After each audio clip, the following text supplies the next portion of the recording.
Let's pull off this Kerber roasting attack.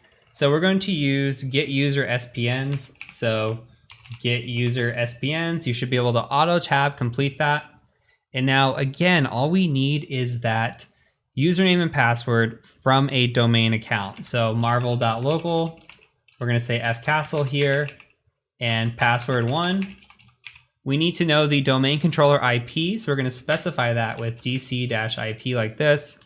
And we're going to say 192.168.57.140 or whatever your IP address is, and do a dash request. There you go. So already very quick is how this happens. It just comes down and it provides us the hash here. So we requested that TGS again, and we can take a look at this and you can see that what came down was a SQL service. And remember, we did set that up. And here it's going to give us this KBR5 TGS hash. So go ahead and copy this. And what we're going to do is we're going to put this, I'm going to put this into my hashes 4, same one I've been using, and save it. So we can do a quick hashcat to find the module. We can do dash help, and we can do a grep on Kerberos like this. And we are after Kerberos 5 ticket granting service, TGS, so 13100 here. So what we'll do is we'll come into here and we'll just say, similar to before, hashcat 64.exe, module of 13100, hashes 4.text, and then we'll do a rocku.text.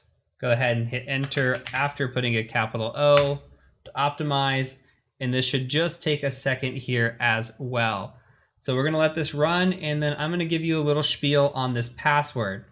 So this password is going to crack, and it's going to crack as my password 1234 or 123 pound, right?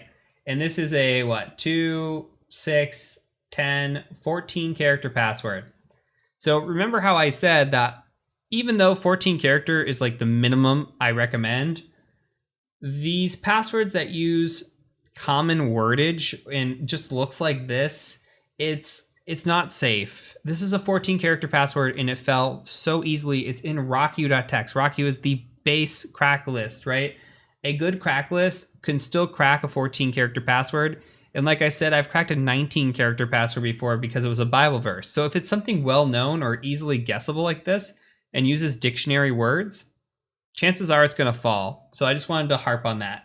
But the bigger point is we have found the SQL service password. This is the SQL service domain password here. And we already knew what it was because we discovered it earlier. But this is a domain admin account because it was set up incorrectly. Your service account should not be domain admin accounts, but that happens all the time. So we look for these accounts with Kerber roasting. We try to crack these passwords, and then we utilize these to access the domain controller, access new areas, even lateral movement. But this is a lot of the times considered vertical movement because it gets us right into a domain controller when these have incorrect permissions set up. So that's it. This is one of the most common attacks that you will see in a network. Once you get a credential at all, you can try Kerber roasting and see if you can't get to password to crack and leverage that. So let's go ahead and talk about mitigations before we move on to some other attacks.